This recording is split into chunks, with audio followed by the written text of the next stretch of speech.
Oh boy. You see what happened to this poor fella? What? Oh look, he lost an arm. So the trap has nylon nets called heads.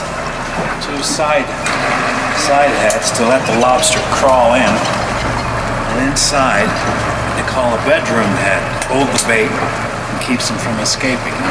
You know the old saying, two's company, three's a crowd? No, it's like that. You get more than two of these in the bedroom, and chances are something like that's gonna happen.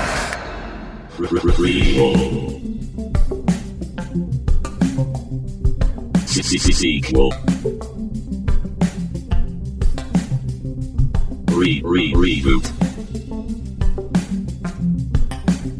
Which one will it be? It's the Ruined Childhoods podcast. Greetings, starfighters, lighthouse keepers, and lobster eaters. This is Ruined Childhoods, and this week we are up in the Pine Tree State, the tippy top of New England, or as I like to call it, America's High Five. You may know this state as the birthplace of Patrick Dempsey, Anna Kendrick, or Stephen King. If you're saying this state's name, you'll notice that it's the only monosyllabic U.S. state, and perhaps you follow it with the phrase, "Where in the bedroom takes place." That's right, we're in Maine, and we're talking about the 2001 Oscar-nominated film In the Bedroom, directed by Todd Field. And for this episode, I'm going to warn everyone now, it is impossible to talk about this movie without spoiling the ending. Dan, have you ever been to Maine? Indeed, I have, John. Twice in my life that I can recall. Actually, I cannot recall the first time because I was maybe 2 or 3. So, but I know it happened because there pre-memory making moments. Indeed, but there are photographs, and I am little toddler-sized me sitting on top of lobster crates, lobster traps. I don't believe there are live lobsters in the traps as I'm sitting on top of them. So you are above the bedrooms, indeed, as we'll talk about in a little bit. Yes, indeed I was. I was in the attic, I guess. So there was that time that our parents took, and for those listening for the first time, Jon and I are brothers, so it's true. He's included in the hour. Our parents, he was not born yet by that time, so he was not on that trip to Maine.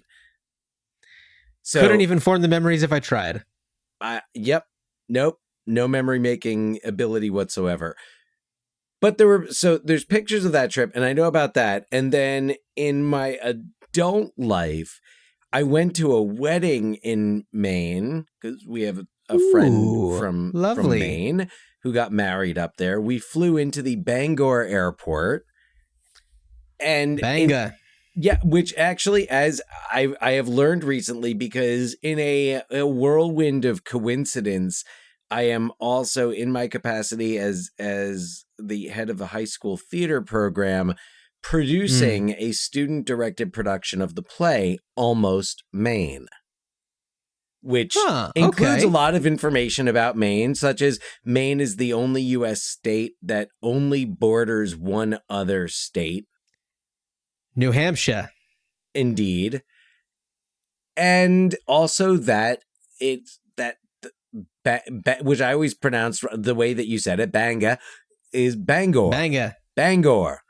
And I have in fact been not inside Stephen King's house, but have visited the outside of Stephen King's house. That's cool. And I know that having grown up with you, I know that you were a big reader of Stephen King novels, and I know that I've seen a lot of Stephen King novels in your bedroom. Yeah, Speaking of in the bedroom. Yes, indeed. The most interesting thing that happened were the Stephen King novels. But the Stephen King novels, which, I described the experience of reading a Stephen King novel to climbing a mountain where because I find the first half of a Stephen King novel, as everything is getting set up, I always find them to be very slow. And a lot of Stephen King novels are, I have trouble getting into them. Not all of them. Some of them I'm hooked from the beginning. But most of them, I would say it takes me about half the book. But then once you hit the midway point, and it's almost like mathematically the midway point, it just everything kicks into gear and there's no slowing down from that point on. Gotcha. Right. So a lot of Stephen King books I did read, and then a lot of Stephen King books I bought and started, but like I'm pretty sure back at our parents' house there's my hardcover copy of The Stand that still has a bookmark in it from 1991 or whatever. Yeah, it was one of those. So yeah, and same thing with It. Like I never finished reading It.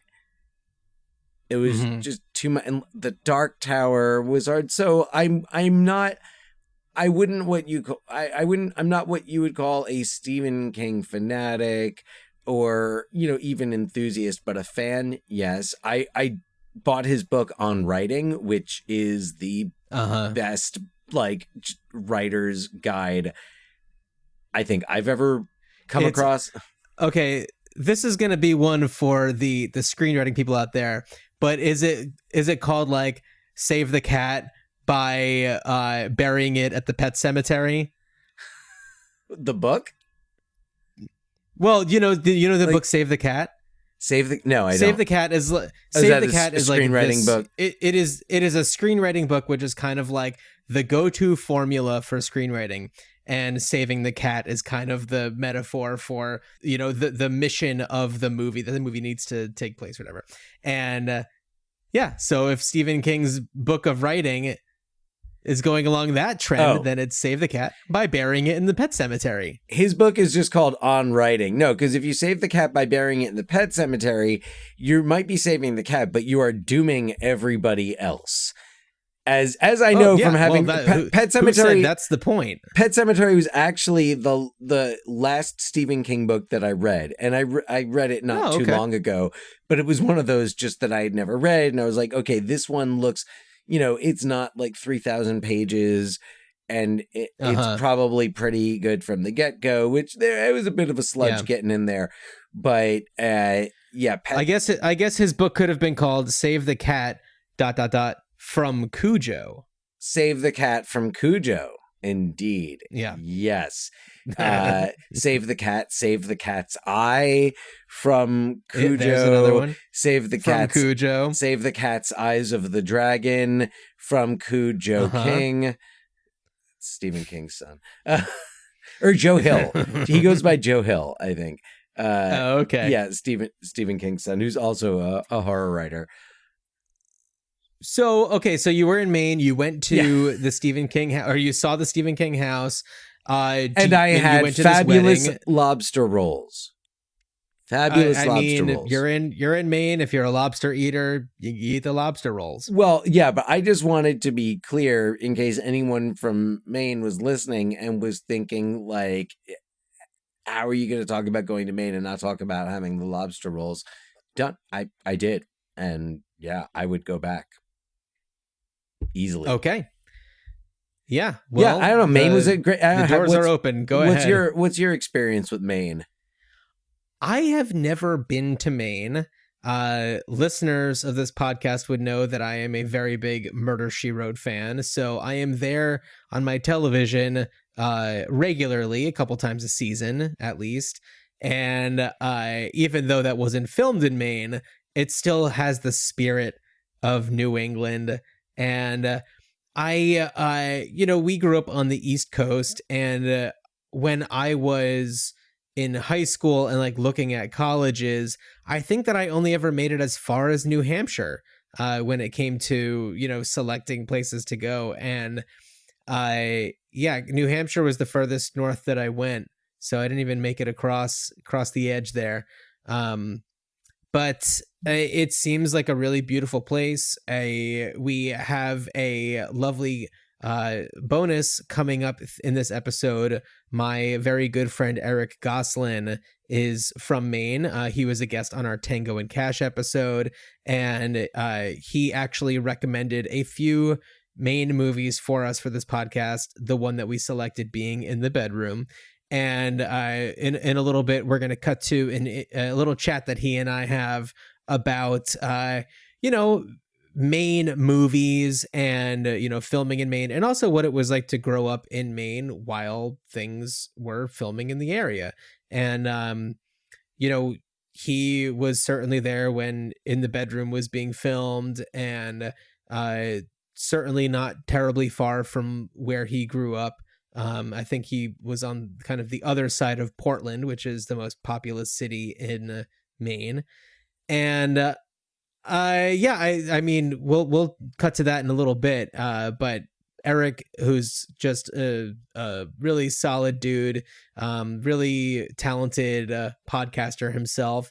And I should know because he and I had several podcasts together. He's the one that got me started on it. He was the one that said to me one day, "Hey, want to start a podcast?" In 2011 when you were visiting Maine. Yes, indeed. Yeah. As I was eating So lobster it could have roll, been, you were podcasting. It could have been, yeah, it could have been that very same day that those two things took place. So I'm really excited to dig into In the Bedroom. I'm really glad that we did watch this one for the podcast, because it's not one that I think that I would have chosen on my own, not having seen it before, not knowing anything about it. And I watched it not knowing anything about it. So while I was watching it, there were many moments where I was just like, oh, damn. Oh, okay. Yeah. All right. Mm-hmm. That's happening. And it really takes you on a journey. And, one of the reasons why we selected this movie out of the other options is also because it stars Tom Wilkinson, who we recently lost. And not the first time we'd be talking about Tom Wilkinson. We, discussed Tom Wilkinson on our Full Monty episode. Mm-hmm. Was he in any other ones that we've done? I don't believe so. No, yeah. I he's mean, wonderful. Yeah. He's in so many things, though, and Sure. especially franchises in the last 20 years. He's been Mission Impossible and the Christopher Nolan Batman. Yeah. So I'm sure his name will come up again, but this was his, I mean, Full Monty was really like the movie that gave him wide recognition beyond the British audience.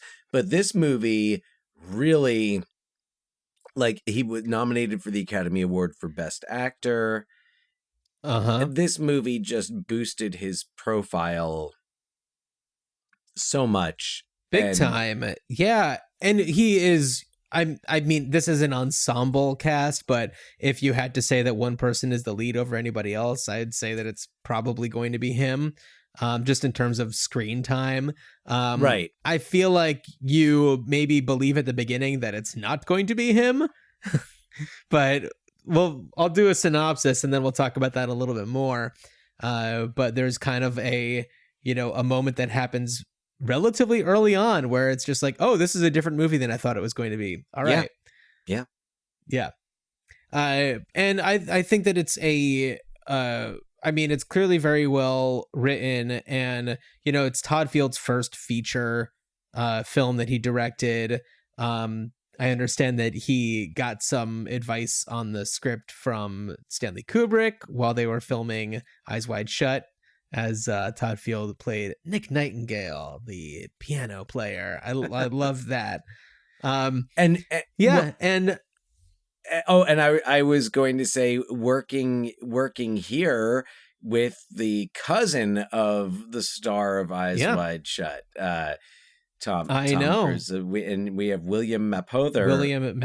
Mapother, is that how you say it? I don't know. I just kind of like flipped a coin and decided to emphasize that syllable, and I don't know if I'm right. I've never heard anybody say it out loud, so there we go. Yeah, which is actually Tom Cruise's last name. Right. Yeah. So I think that it's such a strong movie. Just kind of going back to Todd Field a little bit, he hasn't directed very many films, but I feel like the films that he's directed, like, they're very intentional. Most recently, Tar. Did you ever see Tar? No, I did not. I have not seen. This my movie watching. Just for our audience's information, so my ability to like just time and schedule wise to sit down and watch a movie beginning to end it's very limited. So often if there's a movie that I know I'm going to want to watch beginning, middle, and end, I'm not going to watch it like on my phone while I'm doing other things. I'll put it aside, and I could just tell that Tar and Cate Blanchett's performance.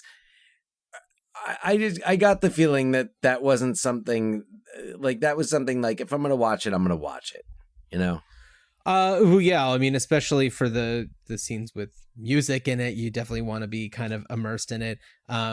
It is. I loved Tar. I thought it was great. One movie that he directed that I know we've talked about before is Little Children, adapted from Tom Perrotta's book. That I mean, I feel like you and I probably are more likely to watch a movie that's adapted from a Tom Perrotta book. You know, he's from the town next to where we grew up. Right. So a lot of it feels just very familiar. Right. Right. And Little Children, it's not one that you want to say, oh, that's like where I grew up. But, no. You know, setting wise, it certainly evokes like, oh yeah, I could see, you know, that. And having read the book, which have you read Little Children? I have. Yes. Yes. Yeah. So, and I feel like the movie is pretty faithful, which is an odd, interesting choice of words. I'm realizing now. Oh, but yeah. a faithful representation of the setting. If I remember correctly, that, that was. I mean, it's been a long time.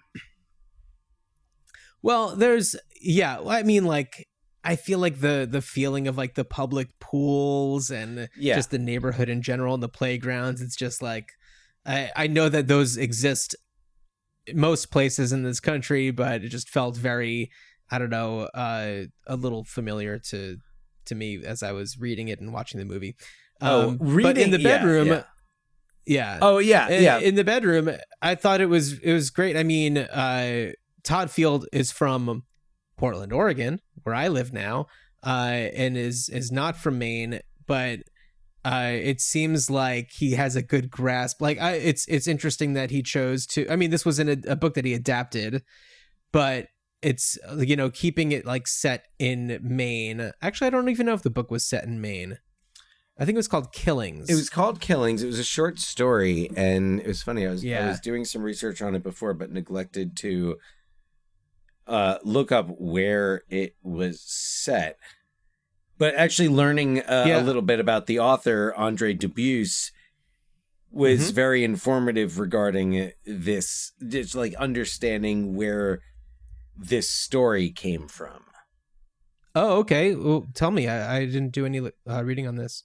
So Andre Dubusse was was an author, 20th century author who experienced a lot of tragedy and trauma in his life. Oh, it looks like it takes place in Boston. Or Massachusetts. I'm actually looking at something on a summary here, and it looks like it takes place partly in Baltimore and in Syracuse. I mean, the summary I'm looking up says a town in Massachusetts, and I'm just going to actually look at the story. Well, it's interesting then that Field chose to change the location to a place that, I mean, I don't know if he has any personal connection to Maine that we wouldn't know about from like reading, I don't know, Wikipedia. But I think that it seems like he really captures a really cool part of this country And it seems to make a lot of sense that this would be there. And, changing the name to In the Bedroom, which of course has like a lot of different meanings, which we are told kind of the more literal meaning in the beginning about lobster traps having a section called the bedroom, in which you cannot have more than, was it more than one or more than two lobsters, or else they start to kill each other. Right. Yeah, I think it was more than two. Yeah, two's company, three's a crowd. So I really enjoyed watching it for the first time, kind of going in cold, not knowing what to expect, and really being surprised, which, when you're watching a movie from almost 25 years ago, it's not that easy to, I don't know, find yourself being surprised. Right. Yeah. Especially a movie that, this one just kind of, it came out at a time I was just starting college. It's, a big drama. It's not one that really would have been on my must-see radar at that time. This was the indie darling that you're in the in like awards season. I remember this being that I think like this and Monsters Ball. Monsters Ball was the same year. This was the year of A Beautiful Mind and Right. Training Day, which we talked about on our last episode. Right. Yeah. Yeah. So Beautiful Mind, that that was winning a lot. But of that was, awards that year. all that was the like that Moulin Rouge. Those were all the big like studio. Oh yeah. It was that year. So In the Bedroom was the indie, the little indie that could in 2001, because it was nominated for Best Picture and Best Best Actor, Actress, Supporting Actress, Screenplay. And it, it did really well in the box office. It did. It did well in theaters, which I think is surprising for a movie like this. Why don't I give a little synopsis rather than dancing around, a lot of the plot. Synopsize so we can talk about this movie. In the quaint coastal town of Camden, Maine, college-aged Frank Fowler has begun an exciting relationship with Natalie, a mother of two young boys who is separated from her abusive husband, Richard. Frank's parents are of two minds.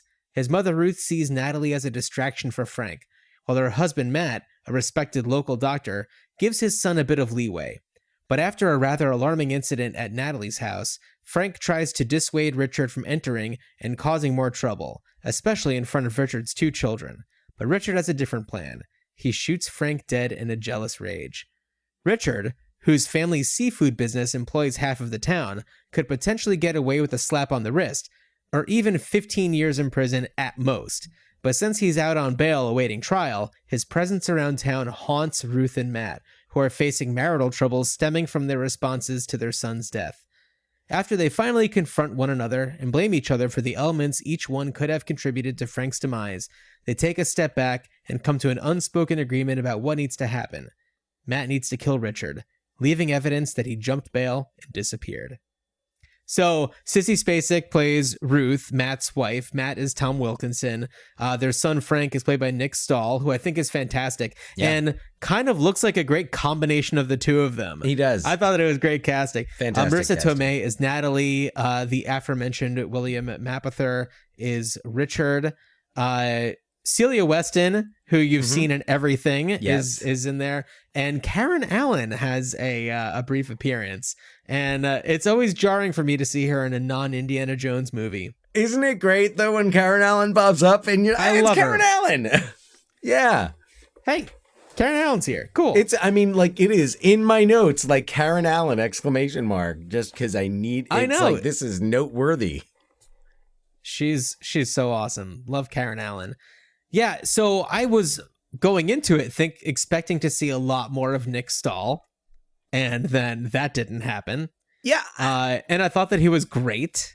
He was. I'm curious, like, so just going into this movie based on whatever you knew, like I knew nothing. What were your expectations? Did you like at the very least, what did you expect? Just a drama. I expected that it would be some sort of family drama. given the cast. I didn't know what to expect, and I just went in completely blind. I was so happy that I did. So I take it that like that the turns, the twists and turns that it takes, you appreciated them, but Totally. I do as well. Oh, I'm saying this. So I was reading an article that was in the Guardian. Actually, I think it was like a review. It wasn't like right when it came out, but it was not long after it came out. And in it, they're critical of the shift of when they call it a shift into like standard thriller territory when Matt and their friend hatch the plot to kill Richard. I don't agree with that. I feel like it comes across like in your synopsis, you described it as kind of like the natural course of events, that like this is what in order for Matt and Ruth to get past this is what needs to happen. Yeah. And it speaks to so many watching this. So I mean, I saw this back in the day. I didn't see it in the theater, but I rented it. I watched it. I thought it was great, and then I didn't think much about it, and like after that, just to occasionally remember, like, oh yeah, that movie.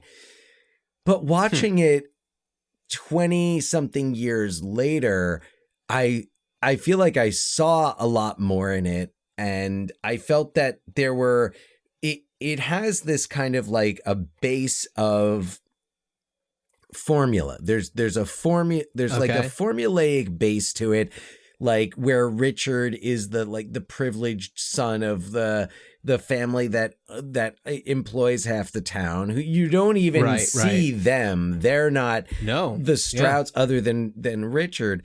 You don't see them, but you're kind of it's just like their shadow is cast upon the entire town, right, and the region, really, right, and that's kind of like I don't want to say a cliche, but it's typical of a lot of dramas that take place in communities that are really supported by one industry, not just one industry, but like one business. So to see how, so watching that and seeing how, like, right away that like Richard justice is not going to be served. Yeah. Because of well, also, yeah. I was just saying because of the sway that the family has in the town, but go ahead. Well, what I really appreciate is that both Matt and Ruth, they are, Matt is a hobbyist when it comes to lobster fishing. He doesn't seem to do it for any commercial purposes, but he enjoys doing it. I think that there's something in there about his family, like his father used to do it, but he is a doctor, and Ruth is a music teacher, like a high school music teacher, choral teacher. She's Lydia Tarr without all the drama from that with that movie. That different drama. Different kind of drama. Exactly. And they are two people who are, perhaps more, they're like college educated. They have chosen different professions that are not like blue collar work that are indicative of the region. Matt is like the town doctor. If I had to compare it to Cabot Cove and Murder, She Wrote, he's Seth Hazlitt. He's the town doctor. There's only one really, and everybody knows him. With the wife who chain smokes. Yeah, right. Unfortunately, oh, wait a second. I think that Seth Hazlitt's wife's name was Ruth. I need to look that up. But we don't know if she chain smoked because she had passed away because she passed away before Murder, She Wrote takes place. Okay. But was it because of a smoking related? In the prequel, like Murder, Hazlitt, She Brainstormed, we might she'll be in there. But Seth Hazlitt, wife, Ruth. Her name is Ruth. I wonder if they made the character's name Ruth I think if you're a in an New homage to England Murder, She Wrote. doctor, that's part of the thing. Like you have to be married to somebody named Ruth. Yes. Ooh, this is interesting. I mean, this movie is a Murder, She Wrote plot. It takes place in what would be Cabot Cove if Cabot Cove was a real place. It has to do, like, there's a complicated, murder plot. They're just lucky that there isn't a mystery writer character in this story that hobbies, like, helping the local police. We know where John's headed at the end of this episode. I wasn't before, but I am now. I mean, it's a great idea, but no, we'll get there. I wanted to speak to your point though about that, and just I know about the doctor's wife's name being named Ruth. No, I'm going to skip past that, but I'm going to reference, and I know a little later on we'll hear Eric talking about the town of Camden, the community of Camden. Sure. There's a real town, Camden. Yeah. Yes. And he talks about the, demographics of that town, and that there's this definite, like, there's the blue collar part of the community and there's the white collar part of the community. And this movie really plays with that because you have Matt, who's the town doctor, but he likes going out there and getting dirty and getting his little finger snipped. Boy, does he ever get dirty. Oh, well, yes, indeed. Well, yeah. And that carries on this theme of, you have these people who, like, it's kind of, this is the path that they've chosen, or this is whatever their destiny was, but there's this other thing on the side that has them tempted. And it's this, and with Frank, it's the same, because Frank is going to college. He's studying architecture, but he also has this idea where he wants to start his own fishing outfit. So, yeah, and I feel like this is such a great moment to talk about, his mother, who really seems to be pressuring him to become more of an academic. And to get out of Camden. And to get out of Camden. But he clearly doesn't see that life for himself. Instead, he, even if he doesn't say so at times, it's like, he has met this woman, Natalie. He says it's like just a summer thing, but like, you don't get together with a woman who has 2 young kids and like get involved in their lives and then just to know that it's going to be done in 2 months. Like, he's trying to, he's making these moves that just kind of cement him into this town, even though his mom is just like, please don't do this. Please, get out. Well, right. And it's part of this desire to show his independence. And we talk, I mean, later on in the film, you really get, during when Matt and Ruth just kind of say everything that they've been thinking and feeling. And you learn what a scene in their bedroom. That Ruth was a overbearing and controlling mother.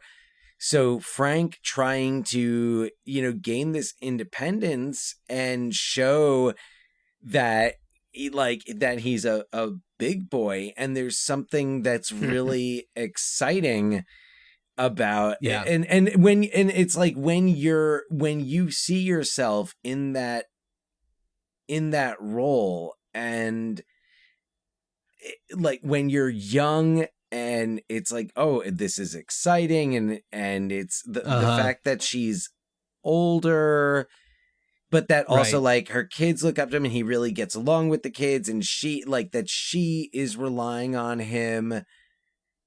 Mm-hmm. And it's like, I've not had this experience, but similar back in my 20s, like we're talking over 20 years ago now. But having had an experience where I was young and I was dating someone who was not older than me, but who had a child, and that like just kind of like getting it and being like, oh wow, oh this is exciting, and it's great, and I'm part of this. So And I could see that. And I could see that in Frank and the way that he talks about it and really tries to play that father figure for Natalie's kids, for Natalie and Richard's kids. Yeah. But won't admit to it to his parents. Well, right, because his mom. Well, because also like there, but I also got the sense like when he's talking about architecture and he's got like that phone interview that gets tragically interrupted by call waiting. There's he does sound genuinely passionate about architecture. Right. So it's kind of like with Matt where like he's chosen one path, but he's really tempted by the other. And at times, just like with Matt, you can't tell if he's happy with the decisions he's made in his life. Right. With Frank, you see him at this crossroads where it's like one of two things that are equally appealing. And the fact that Ruth supports one more than the other is probably clouding his judgment. Yeah. And this is all just in the first, 30 minutes or so of the movie. And then after that, it's, comes to an abrupt end when he is shot and killed.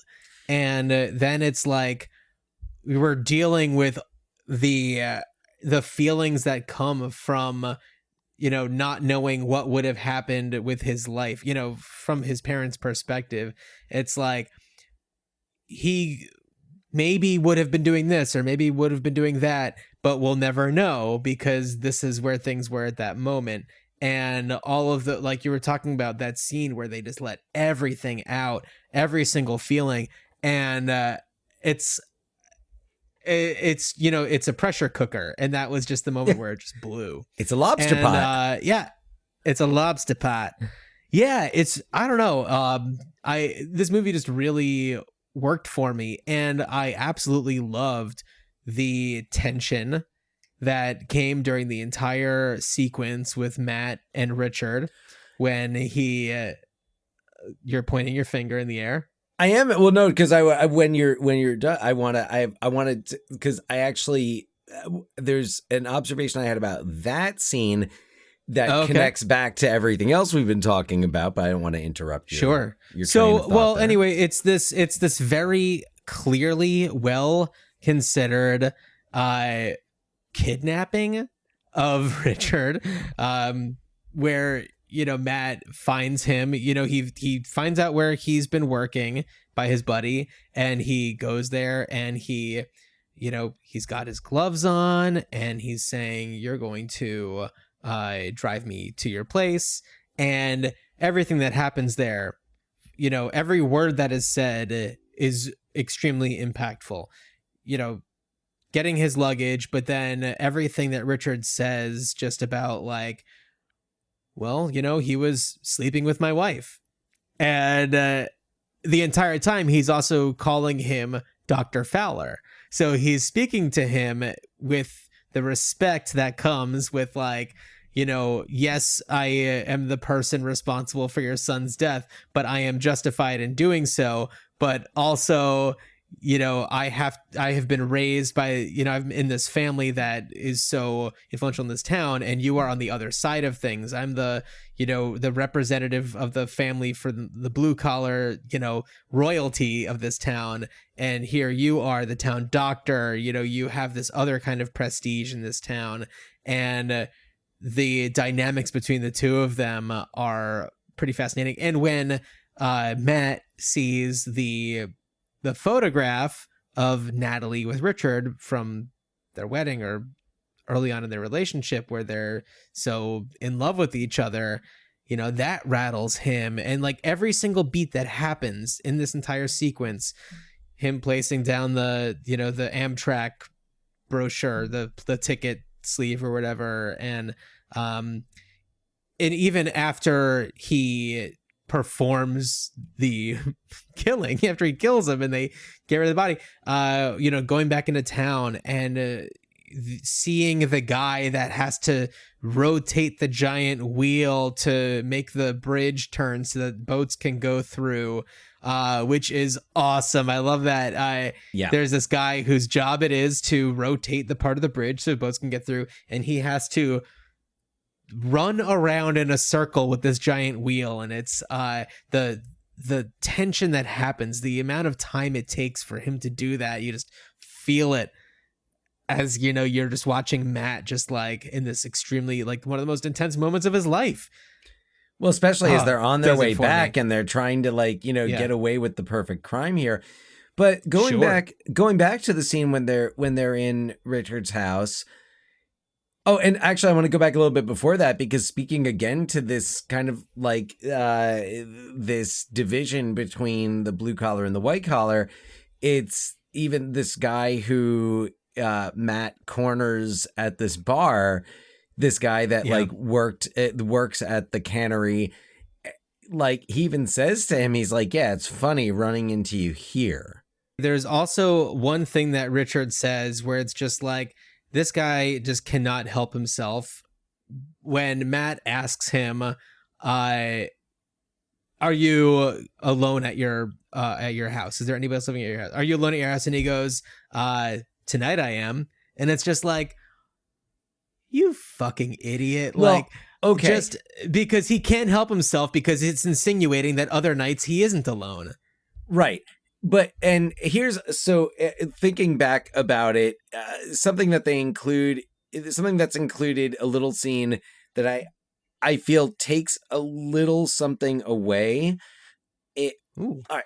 So when they're at Richard's house and Matt's walking him through, Matt is seeing that Richard has on the wall all of like the drawings that his kids made. The kids' artwork, yeah. What I'm reading from this is Matt's like, oh, I had the idea that he was this shitty, like, deadbeat dad.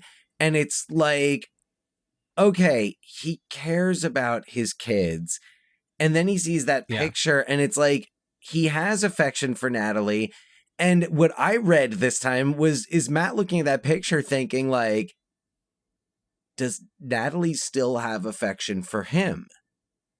And was maybe like, they were all worried about Frank getting too serious about like that Natalie, they just assumed that Natalie was like all in, but it just kind of gave you that bit of doubt of like, well, was Natalie really that into Frank? Was it about like, was there a genuine like love between Richard and Natalie? And like, no, look, like, Richard has problems. Richard brought a gun, and even though we don't see it, we don't see exactly what happens, we know that Richard's the one who brought the gun and that Frank ends up dead. Right. And immediately afterwards just sits down at the table. Well, and, you know, sits at the table the same way you see him the first time when he breaks into the house and he's just sitting there all chill, like drinking milk. But I wanted to just come back to it because the one thing that then made me, because I had this moment where it was just like, okay, well, like Richard's shitty and he's a killer, but he's not like the just like black and white villain that we wrote him off as, and that there's some type of genuine affection. And I think that the scene before that where he's hitting on his coworker at the bar, right, really trying to get to go home with her, that I'm like, I would have rather had a little more of that doubt in my mind, just a little bit of that uncertainty, but like just seeing that come before it all, I was kind of like that. Oh no, yeah, he's full of shit. He doesn't want to get back together with her. Like, the moment with the photograph and Matt noticing the photograph and also seeing all the children's artwork, it definitely was one of those moments where it's just like, who is this guy? Like, what exactly are his motives? Is it just about ownership and jealousy? And when you see that, it's like, it makes you question, because yes, you do see him hit on this woman. There are other moments where it's mentioned that he's been with these other women since he and Natalie split up. And it's almost like in his home, it's a denial of the reality that he's actually living in. And clearly the photograph is from some moment in their past when they were happy. Perhaps it was maybe before he showed his abusive side, or as we know happens with people who are in abusive relationships. There is this, there are these moments where you have to be performative in front of a camera so that people don't know what's going on. And it's hard to know because, well, first of all, they're fictional characters. It's all set up in one way to be, to present itself in a certain way. But it's hard to know exactly the intention that we're supposed to be getting, or if it's the idea of like, this is something that you're going to be thinking about later and talking about on a podcast 25 years later, where it's what does it mean about this guy that's his home setup? Those are the pictures he has on the wall. But it's something that I really like about this movie is that it gives you so many of these things, but it doesn't feel the need to overplay its hand. And you're allowed to, as the audience, and maybe it takes seeing it more than once, or just watching it with a different eye. But no, recognizing all of these things and the metaphors that are it's bordering on too much. The lobsters in the bedroom. But it's not the cut he gets on his finger, which is it reminds me so much of the Lady Macbeth. You're talking about Matt. Damn spot out. Yeah, when Matt gets the cut on his finger. But I love that there are these things about Richard's home that I feel are more nuanced and believable. And it's not just so cut and dry black and white.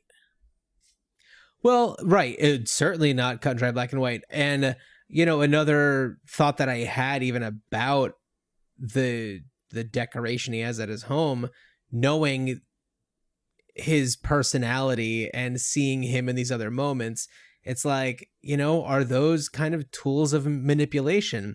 Not necessarily for Natalie, but maybe it is bringing a woman home and giving the impression of oh, he really cares about his kids, and, he was a committed husband in a relationship that just didn't work out. It's yeah. I think with the kids' pictures, but with the kids' pictures, it makes sense with the picture with Natalie. I mean, that's, and it also makes sense just knowing his nature. Yeah. He is somebody who, something was taken from, things were taken from him, and he is the prince of this local royalty, and people can't do that. People can't take things from him. Yeah. Right. When we first see him, he's, he shows up at Matt and Ruth's house when they're throwing a party for one of the kids. Is it the kid's birthday party? Yeah. And, Matt even gets a swing set for the damn thing. But we see Richard appear, and he comes to get the kids, and he's just being told, no, we were supposed to meet later at this place. And it's he's just there to become a presence, to make sure people know that he exists, and doesn't take it kindly when he's informed that he's wrong and he needs to leave. And Natalie being somebody who wants to keep the peace as best as possible, especially around so many people, you see her kind of in this moment of shit, what do I do? And she knows she's already being judged. How do I make this not a Ruth. Bad situation? Oh, absolutely. Yeah. Right. And of course this is going to reflect poorly on her, but there was something that you said that made me. Do you want me to think say about- everything I said again? Yes, if you could just repeat everything word for word. No, it was about Richard Swing set. and oh yeah, so like and also from Richard, the other like and we just get enough to figure this out, but like that Richard is also kind of like his glory days were in high school when he was on the baseball team. And he was like champion baseball player, but now I mean, what is he? He's working at his like dad's factory. So that's the other thing that we get about Richard is, and that also kind of falls into a little bit more of the formulaic territory of that, where it was like, yeah, he was the prince, but now what is the prince doing? And the prince can't get the bartender, or the whatever, the waitress at the, the bar to go home with him. And he doesn't have the same swagger that he once had. I mean, he looks just really sleazy. Yes. Well, the bleach blonde hair and especially like 2001, like, he's pretty much like early 2000s douchebag, like chic. Yeah. Sure. Yeah, absolutely.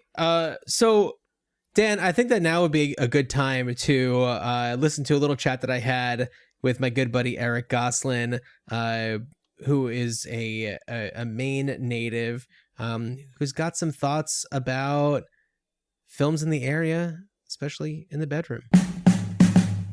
Eric, thank you so much for joining us again. It's been a while since our Tango and Cash episode came out. It's been a while.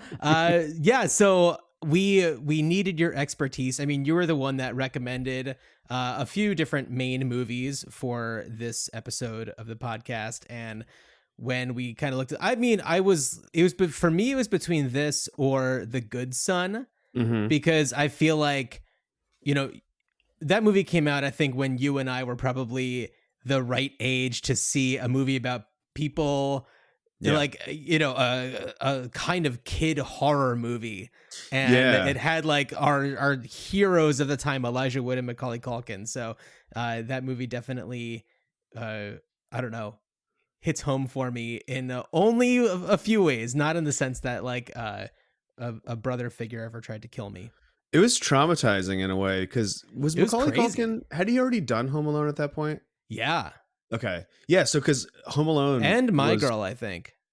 And yeah, like Home Alone was one of my favorite movies at the time. To see him as like a villain, and then hey, spoiler alert for I almost said My Girl, but The Good Son, to like he falls off a cliff at the end.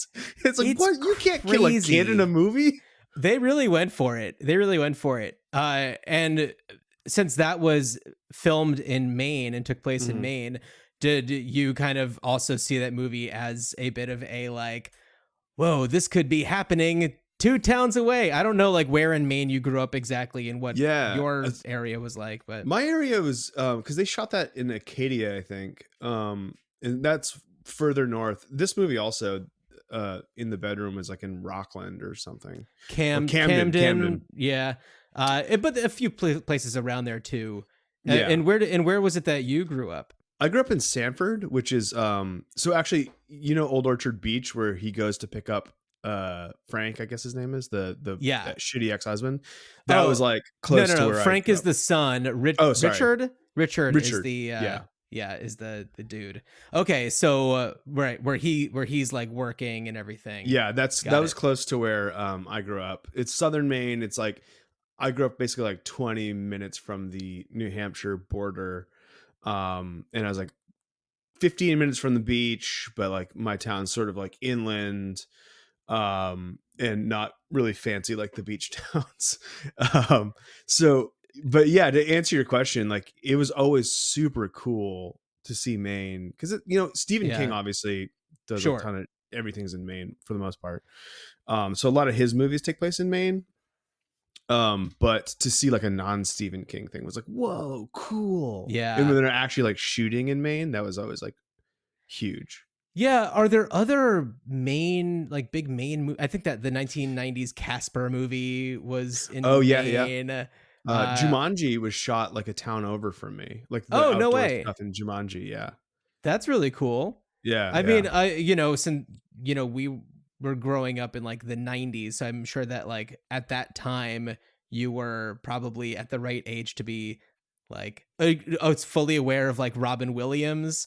Oh yeah. And also like, oh my God, there's a movie shooting nearby. That's pretty exciting stuff. Yeah, it was, and I was, obviously being like a movie kid and being into that. Like, I didn't go to the set. My friend's dad got a picture with Robin Williams, and I was like very, very jealous. Oh, wow.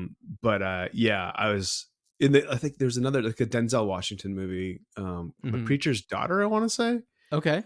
shot in like Portland. And I'm like, my town is like 40 minutes south of Portland, but that's like 40 minutes is not a big deal. I was in Portland like every weekend, basically. Sure. So that was really cool. Yeah. And Camden, where In the Bedroom was filmed, that's a little bit further, like what, northeast kind of? Yeah, As it's you like go along the coast. Mm-hmm. Yep. Yep. So I didn't really get up there all that often because I didn't really have much of a reason to, but I think we went up there like once. My parents also weren't really like big travelers. Like we didn't take a lot of vacations where we like, other than to go to like Florida to visit my grandparents or something.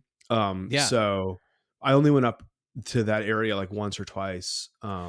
Sure. I mean, I suppose that unless there's a particular reason to go, it doesn't seem like, if you already live in Maine, a big destination. I was looking on like Google Maps of the Camden, Maine area, and it's a lot of like B&Bs and little inns and stuff like that. So I'm sure that for people who are, visiting and want to have that like coastal Maine Murder She Wrote Cabot Cove experience, that's where you'd want to go. And totally. yes, but if you already live there, it's like, well, why? What's the point? Yeah, exactly. Yeah.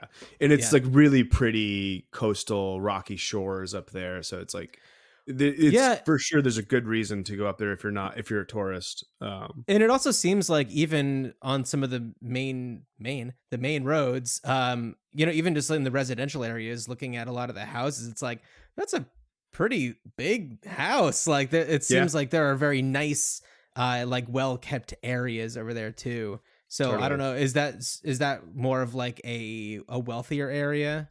I think I don't know if it's a wealthier area. I think a lot of the places along the coast you're going to get a mix of like more blue collar people like the fishermen and stuff in the movie. Or I mean a lot of people work in like factories and stuff like and then you also get like the the doctors and the more white collar stuff, white collar people who have like the bigger houses. And also you'll have like tourists who just live there not tourists, but like people who just live there for the summers. So they have a summer home there. Right. Which are usually like nicer than like the people who are from there and live there year round. Yeah. So In the Bedroom came out in 2001. So it would have been filming. Did you, I'm trying to think if you and I are like, what year did you graduate from high school? 2001. Yeah. Yeah. Okay. Me too. So that would have been like filming right around the time that, you were in your later teens and everything. Were you aware that there was this movie that was filming with like Sissy Spacek, and Marissa Tomei anywhere nearby? I know that growing up in suburban New Jersey, the town that I'm from, we did have a lot of things that filmed there. And it was always like, if there was anything in our town or the neighboring towns that was like filming, it'd be like, oh, there's a Natalie Portman movie, Garden State's like, there's a Natalie Portman movie and she's here and da-da-da-da-da. So I'm just curious to know if that, I know that you were a little bit further, but but Maine doesn't get that kind of action. Right. It definitely would have made the news. I don't specifically remember hearing about it though I'm sure it did. Like it probably was on the news because usually anytime anything filmed in Maine, there was like a news story about it. And I was aware of the movie when it came out. I don't remember what time of year it came out, but I assume it was in the fall. I think it was November. Oh, okay. So I would have been in college at that point. Yeah, just barely. And I think I saw it in theaters. I was trying to remember this last night. So I think I was aware of it because it was getting like a lot of like buzz. But I don't remember hearing about it before it came out. Okay. But when it came out, do you feel like the fact that it was a Maine movie was like especially appealing to you? Oh yeah, for sure. Like anything anytime Maine gets mentioned in anything, I still, even to this day, I'm like, hey, there it is. You have a Google News alert just for the word Maine. It's like something's happening. It's ruining my life. My phone's just, and I refuse to turn my ringer off because what if an emergency happens? What if something happens in Maine? Just anything. Yeah, exactly. You were talking a little bit before about Stephen King, and that's like such a iconic Maine. I don't want to call him a content creator because I feel like that lessens him, but since he is a multi-hyphenate, and is just like a cultural, I don't know, Maine landmark of a person. Yeah. What was the vibe like around Stephen King's celebrity in Maine when you were growing up? I mean, to me, he was the biggest celebrity in the world. He was the president of Maine. He was the president of Maine. Yeah. I was obsessed with his books, and part of that was because he was from Maine, and that, as a kid who was like a kind of a book nerd and like an indoor kid, his books were like offered up to me as like, hey, he's a writer from Maine. Well, also he was an author whose books got turned into movies a lot. Yes. And so I'm sure that also as a movie kid, it was kind of like coming at you from all sides. Exactly. Yeah. Do you have a particular favorite book or movie that's maybe a Stephen King Maine movie? Yeah. Let me think. Salem's Lot takes place pretty close to where I grew up, like kind of outside of Portland. So I always, when people are asking me like, where, like in Stephen King's Maine, where does your town lie? And it's like 40 minutes south of Salem's Lot, I think. Oh. The Stand mentions, I think it's a Stand mentions my town by name. And I was like, holy shit, this is the coolest thing ever. Yeah. It talks about your mom. Yeah. She's the one who released the plague. Yeah, it's just like not important. It's just like, and then there was this lady, and then anyway. So yeah, The Stand also was one of my favorites growing up. That was like my first, I don't think it was my first Stephen King book, but it's my first like favorite Stephen King book. The Stand, that's a thickie, isn't it? That's a thickie too. Yeah, that's a real thickie. Yeah. I watched the mini series first, and there's stuff that takes place in Kennebunkport, I believe, which I also thought was like, holy shit, that's so cool. They're in Kennebunkport. I was looking to see which Stephen King movie adaptations were filmed in Maine, and I saw Thinner was done there, not one of the more popular ones, but I didn't know. I don't know if there were any other ones that were filmed in Maine. Yeah, a lot of they shoot, the Pacific Northwest a lot, I think, for Maine, and even like Stand by Me, which right. is like that was in Oregon. Yeah, it was in Oregon. Yeah, they changed it completely, and I don't even think I realized that watching it as a kid, because it was like one of my favorite movies as a kid. Well, living in the other Oregon, the West Coast, not the other Oregon, the other Portland, the West Coast Portland. That's a movie that people here have a very big fondness for. The Goonies is one, but I think that Stand By Me is like, first or second place for most people around here. And there's, everyone is just like, oh, there's this filming location and that one. And did you feel like that was maybe robbed from you from, by the Pacific Northwest? Well, apologies on behalf of my neighbors. This is apocryphal. I don't remember if this is true or not, but wasn't it in Oregon because they just kind of got it wrong? Like I don't know. They mistakenly thought they meant Portland, Oregon or something like that. I don't know. I haven't looked into the lore behind it. I might be completely wrong with that. What a weird mistake to make that like nobody ever corrected. It was just like, we're here. So, I mean, I think that thinking about Stand By Me and the locations where it's filmed, it looks like it could take place kind of anywhere in the country. And I think that might be kind of the point of it, is like, this could happen anywhere. And watching in the bedroom, it's like, oh, a lot of the landscapes, once you get out of any sort of like city or, central town area, it looks like it could be most places in the country that's not like an urban area. Yeah, like just most small towns. Yeah, out in like wooded areas. Yeah. I think it's that fisherman stuff, the lobsterman stuff that really like The lobster. roots Yeah. it, the lobster. Oh yeah, it's funny. I wanted to talk about the so I rewatched the movie last night. I hadn't seen it since it came out, I think. Oh wow. The main accents in it are pretty funny, I think. Do you feel like they're not quite accurate? Yeah, for the most part, I think the only person and it comes and goes who kind of gets it right is oh gosh, I can blank on her character name. The lady who's like the friend who Oh, like blonde lady. I'm Yes. blanking on her name too, but yeah. yeah. She gets it right a lot of the time. And I looked it up. She's Really? from South Carolina. But then sometimes she doesn't and it sounds like completely wrong. But there's that's small funny. moments where and I think didn't- Marissa Oh, go ahead, Yeah. sorry.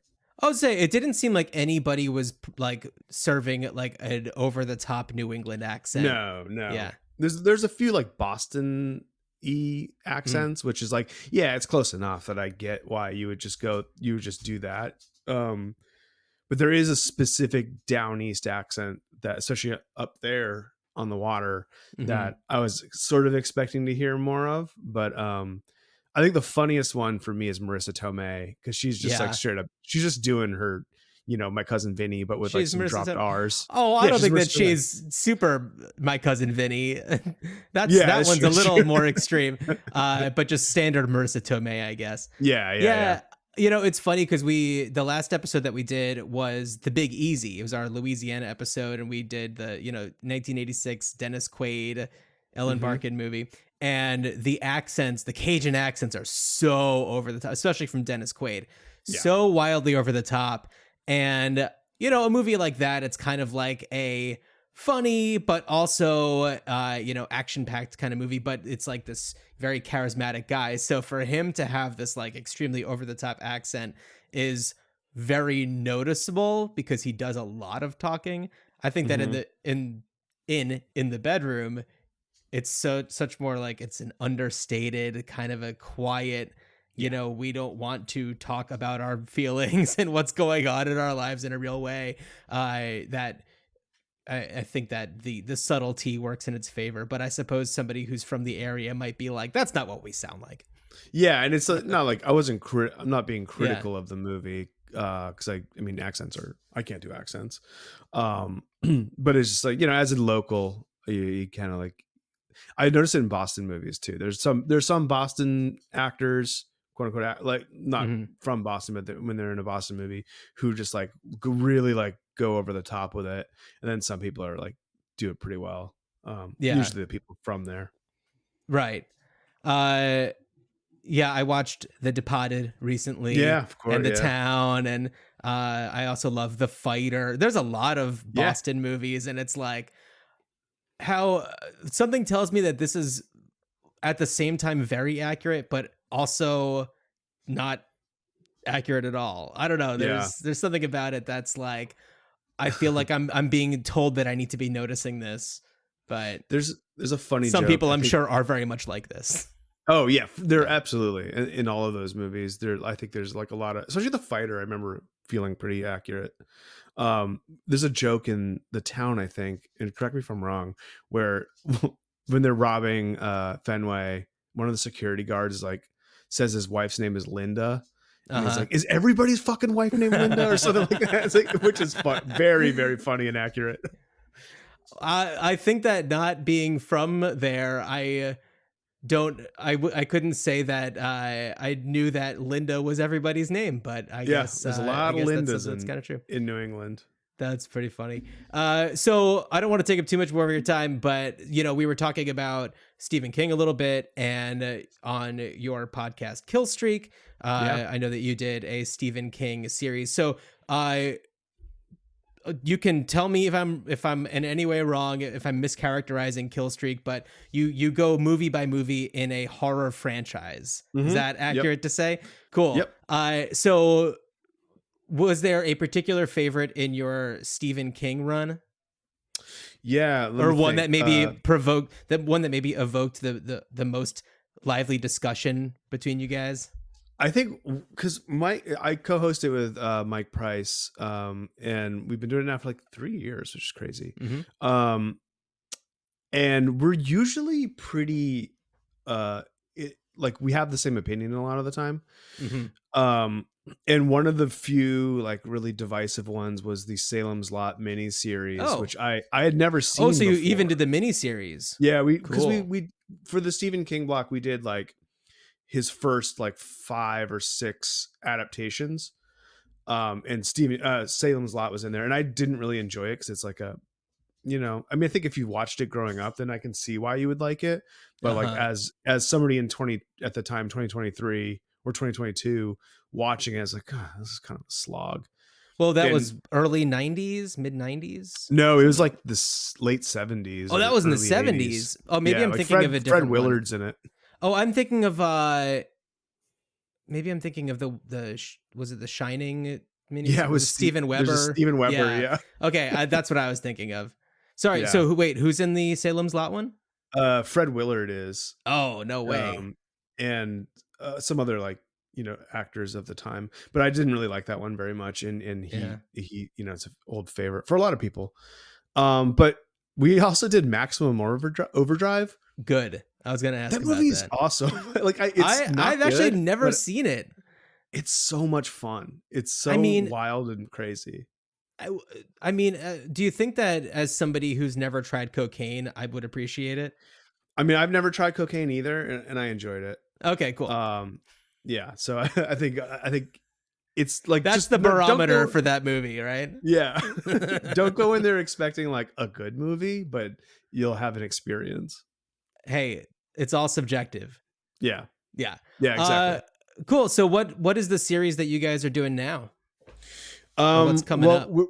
We have VHS, the anthology movies. Yeah, we'll be doing. I've never next. seen any of those. I've seen a handful of them. They're pretty cool. But yeah, that'll be fun because it'll be like watching like 4 movies a week. Wasn't somebody who was involved with the first one kind of like a big name now? Yeah, I think Adam Wingard maybe is in it, who did something with it. Joe Swanberg is in the maybe first. It's Joe Swanberg that I'm thinking of. Yeah, it's Joe Swanberg that I'm thinking of, because I was like, his work is so different from that kind of a movie. He does this like mumblecore kind of thing, and that's like, and then when I saw that he did VHS, I was like, really? Okay, all right. We're all allowed to have multitudes and create works of different genres. That's okay. Yeah. Yeah, usually he does very like thoughtful, usually sexually frank yes. Yeah. And then this one, that one kind of is, but it's interesting when they like, I like when non-horror people do like a horror movie to see what that's like. Yeah, totally. No, I think that's really cool. And we may have talked about this. No, I guess it would have been too long ago to talk about this then, but you were a producer on the Netflix series Wrestlers, which has been just absolutely blowing everybody's minds. And I just want to impart to our audience that you need to check it out if you haven't already on Netflix. Did you know when you were making it that it was going to be one that people took note of? Honestly, yes. Which because as we were making it, we were all like, holy shit, this is not that we always expect what we do to be good, but we're like, this is really good. Like, there's some great people. I mean, I don't want to call them characters, although they kind of play characters. They're characters, yeah. Yeah, but they're perfect for this type of story. And I was thinking about it a lot while I was watching The Iron Claw, because it also a lot of it centers around a kind of like a breeding ground for professional wrestling, like the higher levels of professional wrestling back in the 80s and 70s and 80s. And it's like, oh, that is what this is. And it's all talking about like, oh, this isn't making enough money and we need to figure out ways to generate more revenue. And of course there wasn't live streaming at the time, so they couldn't have done things like that. But there was a lot that happened in Wrestlers that, felt very relevant while watching this, award season juggernaut contender. Although Wrestlers for television is also quite a juggernaut. I know that I've seen it on different ballots.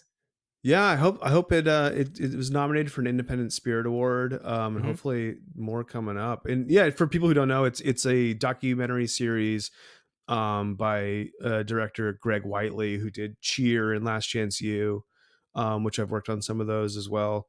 And it's about a small wrestling company in Louisville, Kentucky called Ohio Valley Wrestling that used to be a feeder for the WWE, sort of like a developmental territory for them. And people like John Cena and Brock Lesnar, a bunch of others came from there, Dave Bautista. And recently they've fallen on hard times and had to take on new ownership. And the new owner clashes with Al Snow, who's like an Attitude Era wrestler, and a really highly respected, booker, I guess they call him in wrestling nowadays. And so it's about this company that has to stay afloat for the summer, how they do that. It's about the clash between the two owners, and it's also more so about the wrestlers and people pursuing their dream in like a creative field. And it doesn't have to be wrestling. Even if you don't like wrestling, my mom doesn't like wrestling. She loved it. So yeah, no, I'm not a big pro wrestling fan, but it's not really about that. It's about a struggling business. It's about family dynamics, and it's about people who are trying to, figure out their second, attempts at life, really.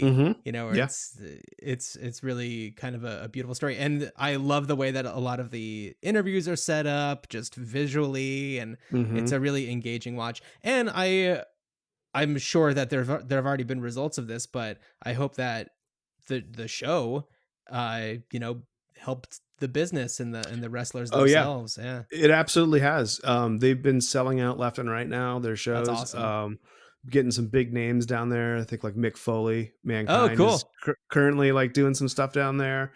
And they got new, more investors now. So, watch the show, obviously find out, but it's really impacted them, which is at the end of the day, like that is one of the coolest things as like a documentarian to see in real time, like how the thing that you worked on actually changed some of the lives of the people that you're talking about, that you're making the show on. So that's been really, really cool to see. That's great. I love it.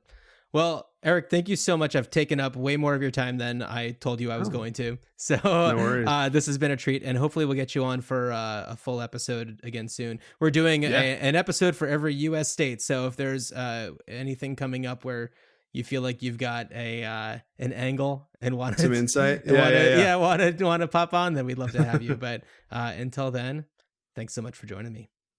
Thank you. Dan, I always love hearing from Eric. I hope that we can have him on the show again soon. For real, like in conversation. It would be great. I was sorry I had to miss out on that conversation. There were definitely, and having caught up on it, there were definitely some aspects that he brought up that I'm glad he brought up, because I'm like, okay, that's what I was wondering about, such as the accents, because I feel like, like by and large, they don't go heavy on the accents in this, like you guys talked about, like, versus other New England movies. And I was glad he mentioned Marissa Tomei's accent, which I call the Tomaine accent, which is, it is about 25% Maine, 50% Brooklyn. And then there's just another 25% I agreed with you. I don't think she went full Mona Lisa Vito Brooklyn, but there were a few things that she said where I was just like, that was more New York-y than New England-y.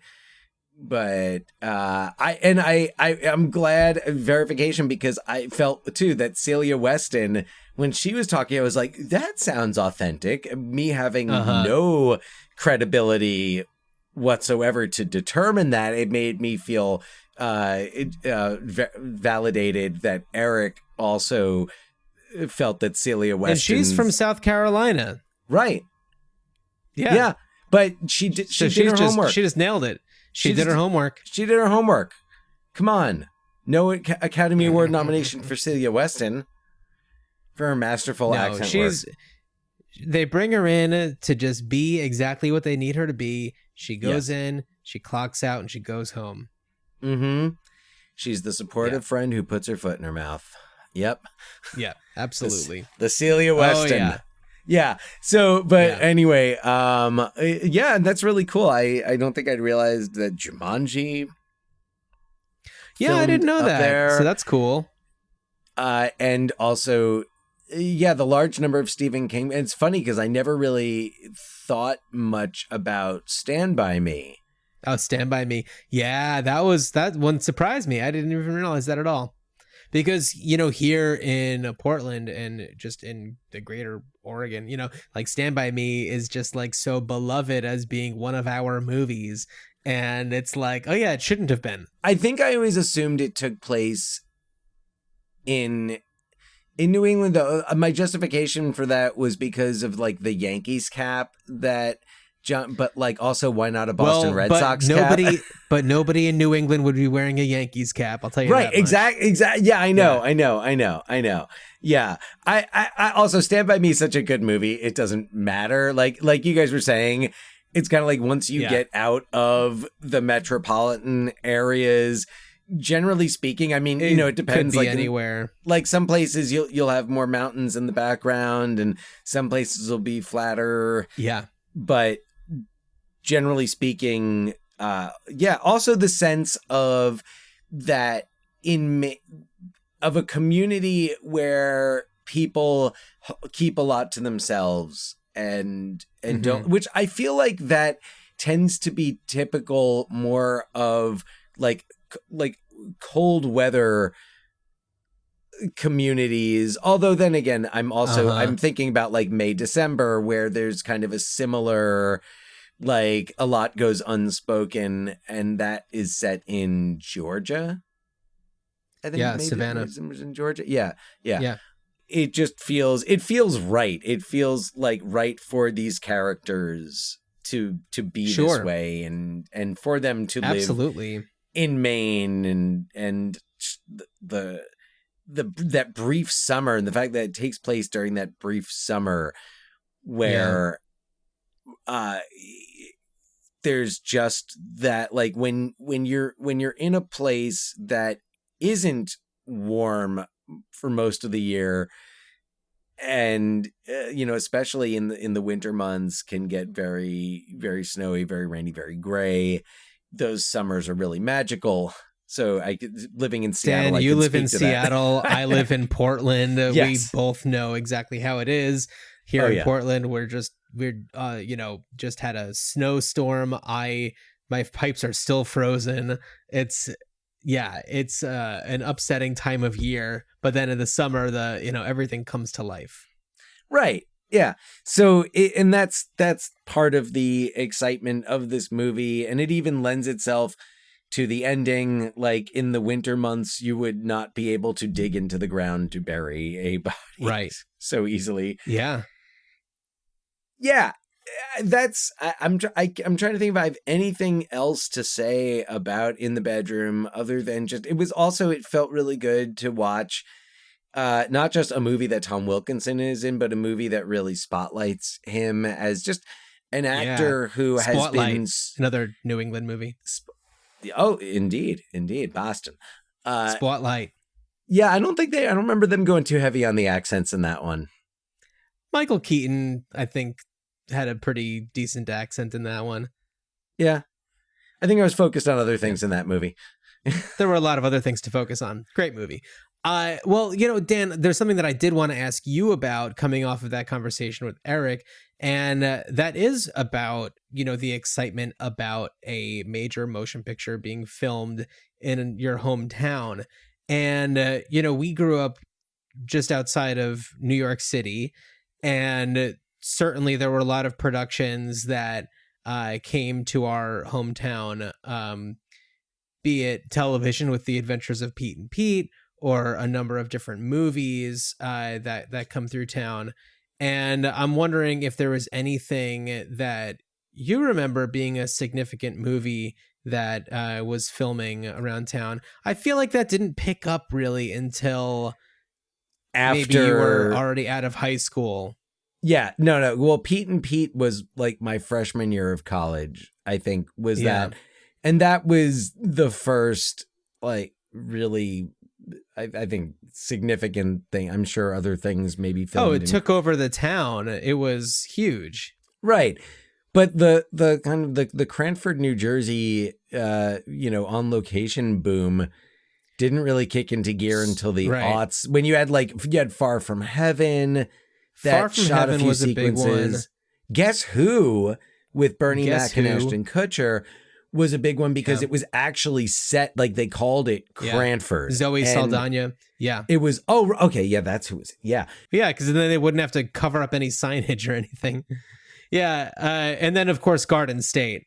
Right, yeah, Garden State, which, Zach Braff being from Maplewood, New Jersey, which is not far. Yeah. So I know that there were some things that were shot in our hometown and around the neighboring towns.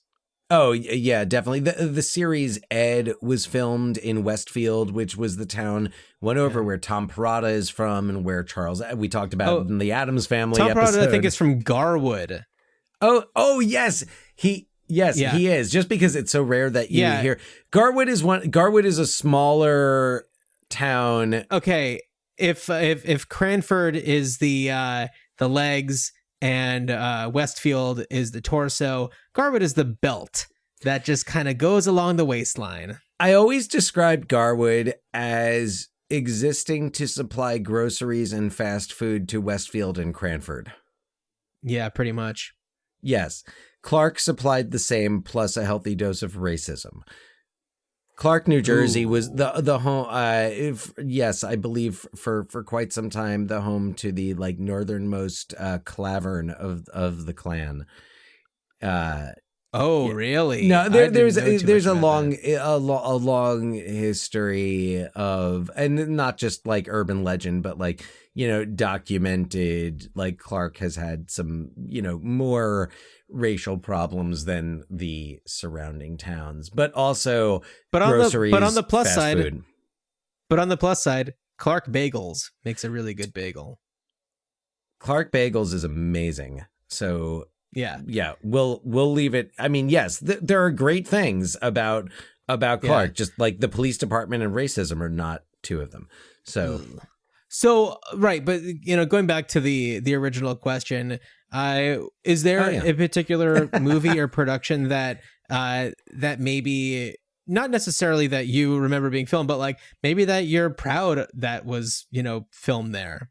Okay, so well, first I'll tell the story about how when I was substitute teaching at Westfield High School and they were shooting an episode of Ed, I managed to get myself into the background of an episode. And I think with like Justin Long was on that show, I think, right? If I remember correctly. That was like early Justin Long. Yeah, so Michael Ian Black was on it, and Tom, I'm blanking on his name, the main character. Tom Cavanaugh. Tom Cavanaugh. Tom Cavanaugh. Yeah.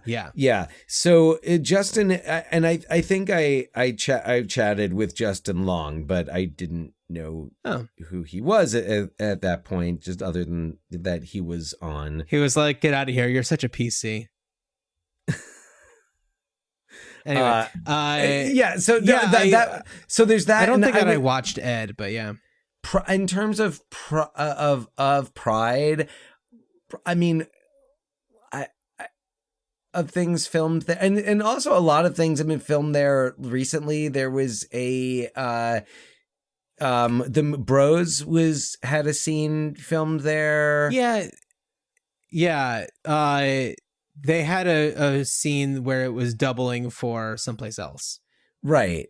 Yeah. And there's Anne Hathaway and I think Jessica Chastain movie that was filmed in Cranford not too long ago. That's coming out at some point. But what? Could they? Sorry for Bros. Yeah. Cranford was doubling for Provincetown. I was gonna. So it was for like a pride parade. In I didn't want to make the. I didn't want to just make the assumption. No, it was, and I saw Bros in the theater. I was kind of like, oh, there it is, and then it was like 2 seconds. Right. Yeah. But I think Far From Heaven was probably like just being. I mean, if we're talking about Julianne Moore, like people Julianne Moore, Todd Haynes. Todd Haynes. Yeah, people who are kind of big on our the tops of our lists of like the juggernauts for us at least. Right. Yeah, that's pretty big. Like I remember going to see it and be, oh yeah, that's where that, like they're doing that by Cafe Rock. Yeah. Like they forgot to paint over the New Jersey Transit sign on the bridge. Yeah. Details. But just like being a fan of both Todd Haynes and Julianne Moore, and just knowing like they filmed in our little town. Totally. Yeah. It was great too. What's your, I mean, what are your memories? Okay, so I mean, I think that The Adventures of Pete and Pete is just the pinnacle of like, how cool, especially for somebody, I'm 40, and when I was 12 or 13, that's when I was the same age as little Pete. And the third season, it moved from, I want to say, West Orange, and it moved to Cranford as being like the main, I think Wellsville was the name of the town in The Adventures of Pete and Pete. And because that show was like one of my favorites, and our brother Scott, it was like we watched it all the time. And for that show just to like, oh, their town is our town. And, Scott and I were background actors on one episode, and we just had this amazing day filming with the cast of Pete and Pete in its third season, and it was awesome. Our episode was with Adam West. So Adam West was in our episode, but like Iggy Pop is in town, and Michael wasn't Michael Stipe Luscious in one of the Jackson episodes? is playing. Michael Stipe was in, I think, maybe Wasn't at he like least the one ice, episode. Was he the ice cream man, or was that Iggy He was Pop? the ice cream guy. Yeah, He was the ice cream guy. no, yeah. Iggy Pop plays one of the main characters' father. Okay. Pop. Yeah, so Iggy Pop, Luscious Jackson like played at my elementary school, and that was like across If the you're a street from 90s our kid, house. you get why that's a big deal. That means something to you. BB Newworth was in it. Like, these are people who are just like in our town. And I mean, had I been such a big Frasier head at the time, first of all, I would be the one that needs therapy. But also, what a cool person to just be bopping around. Oh, yeah, just speaking of, and just like the other, like, not that anything filmed there, but I remember there was a period, it was maybe like a few years, where Anthony Edwards lived in Cranford, and Kiefer Sutherland like came to stay with him for the weekend and was at the Riverside Inn, which is like among my generation, like my friends who went to high school and still live in the area, like that's where so like all of the kids guys I went to high school with were like drinking with Kiefer Sutherland. So the whole Anthony Edwards thing, that was always kind of like, it was an unproven rumor. There was like, I heard this rumor that he like bought a house there, but like nobody could ever verify it. And as far as I know, nobody ever saw him around. I have heard the Kiefer Sutherland thing though. I mean, I heard that one firsthand. Well, yeah, no, Kiefer Sutherland verified from many sources that happened. I mean, I'm pretty sure that man has been to every single bar in the entire country. One per town at least. Yes. Yeah. Well, Dan, so what are we going to do with this? Yeah, I would say like we could keep on going on and on about this, but are you asking me? I'm asking you. What do you want to do? You're asking me. All right, I'm going first. All right, so I mean, is it a Murder, She Wrote? What are we happening? What are we happening there? That's how I speak. it's not a Murder, She Wrote. This is one where it doesn't make any sense to have a sequel. It doesn't make any sense to kind of continue on with the Fowler family drama, especially since we no longer have Tom Wilkinson with us.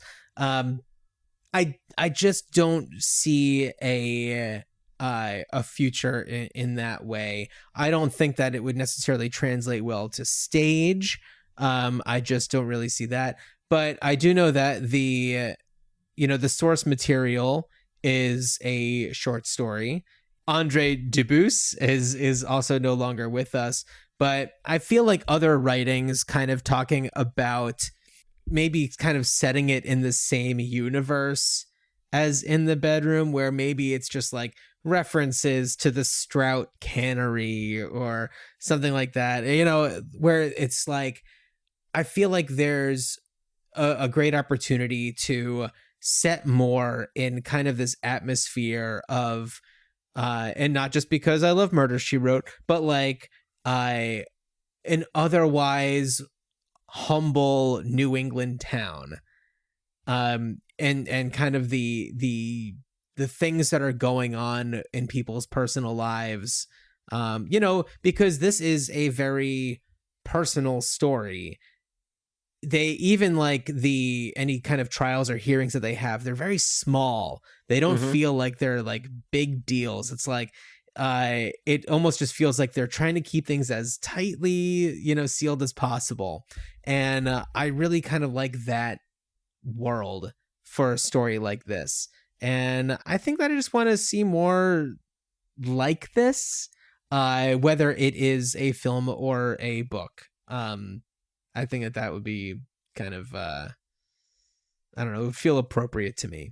I don't know, Dan, this is a tough one. This isn't one where it's just like, oh, did you hear they're coming out with a new one in the Bedroom series? Like, oh, fuck yeah. Well, yeah. Well, no, there's the musical, and then in a couple of years, there's going to be the movie musical based on the stage musical. And yeah. I'm saying this as Color Purple and Mean Girls are both in theaters, though Mean Girls was a much quicker turnaround. And by all accounts, Color Purple is quite wonderful. I have yet to see it. But yeah, this is a tough one.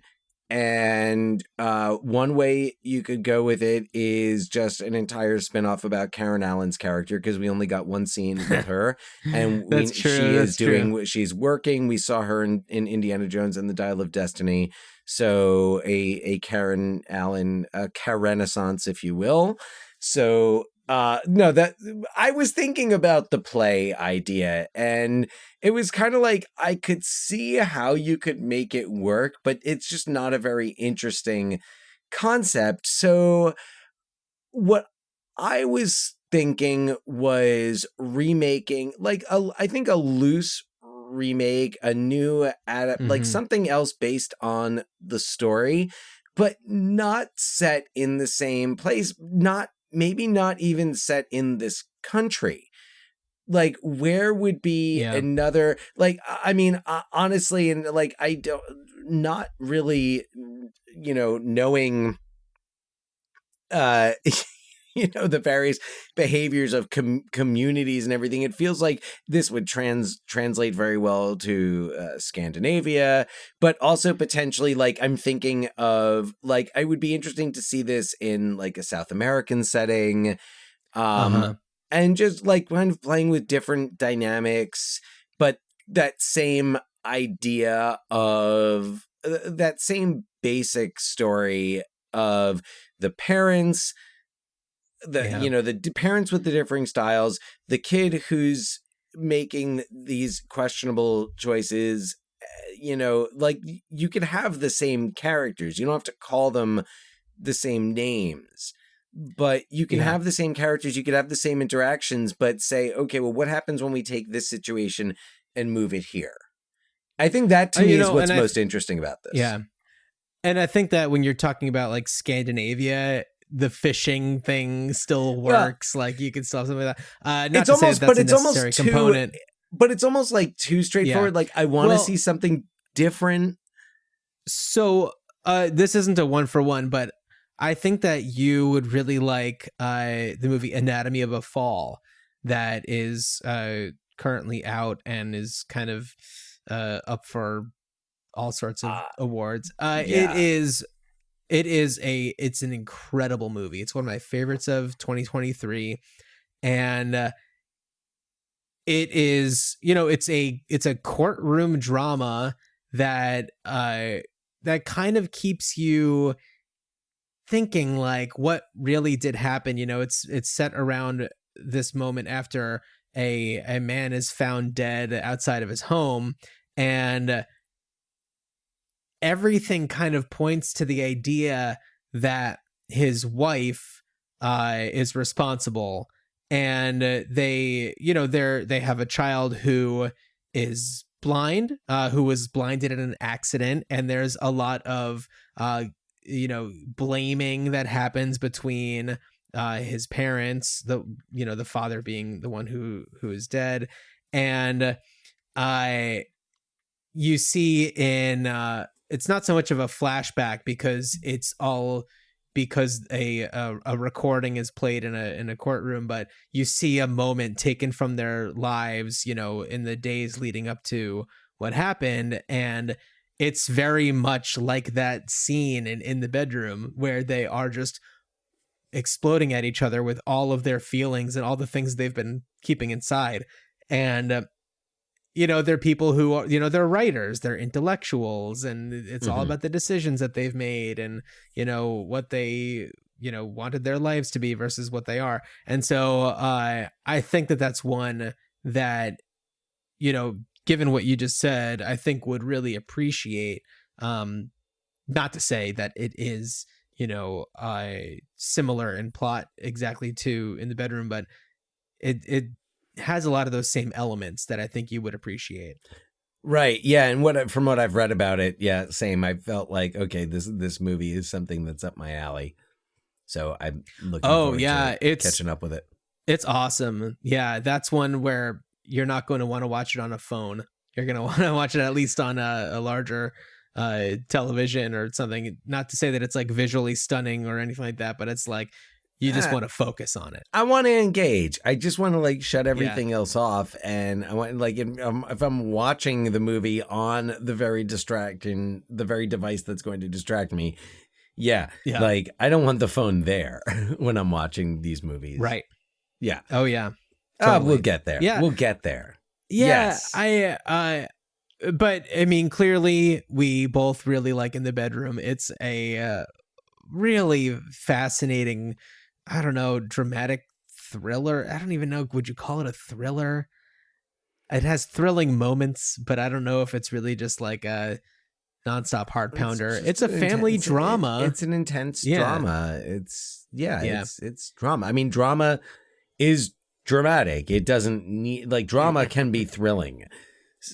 Yeah. I mean, yeah. So even when it goes into that territory of like plotting the murder, it does not feel like some out of place third act like swerve. Mm-hmm. It all feels very, very connected. So very grateful for the opportunity to go back. So thanks to Eric for recommending that. And just, we were mulling over the Maine movies, and the passing of Tom Wilkinson was the deciding factor. So sure. Otherwise it probably would have been The Good Son.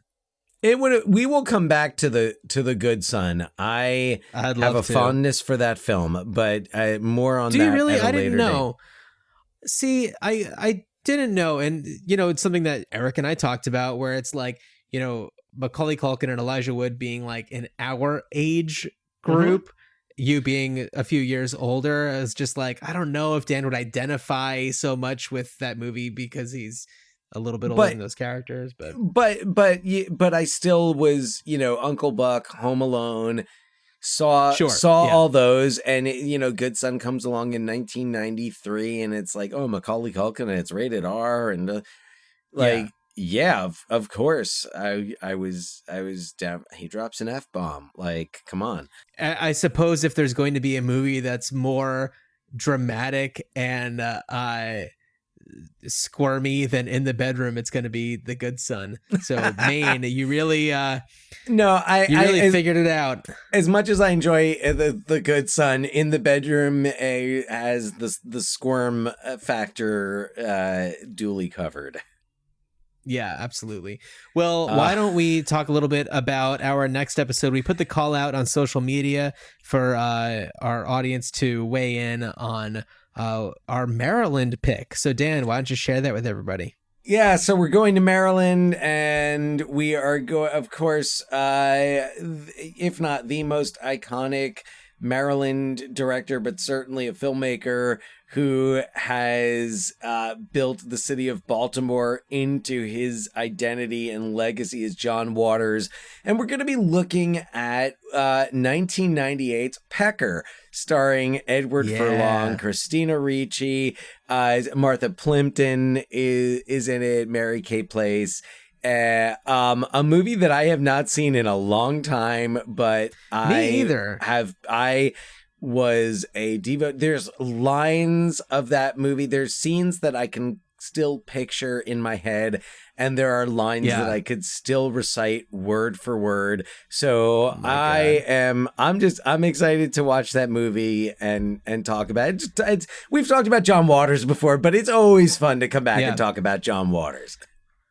And I feel like, we have like a spreadsheet for the podcast, and when we were kind of mapping out at this exploration, the cinematic exploration of the U.S. states. And I think that for when we were first like designing all of this for Maryland, I think the first one I put in there was Pecker, because I was just like, of course, John Waters. And yes, you could go Pink Flamingos. You could do something that's maybe a little bit more like iconic John Waters, but it's like there are those movies that he has where it's just like, oh, this could only exist from this person at this time in this place. And yes, I mean, not to say that Pink Flamingos isn't that also, but we'll talk about it more in the next we're going to episode. talk about Maryland, we'll talk about Baltimore, and we'll talk about John Waters and what makes Pecker the right choice for that episode. Yeah, well, Dan, as you are rotating that bridge and traveling around in a circle, rotation after rotation after rotation, I wish you a good journey. Good journey.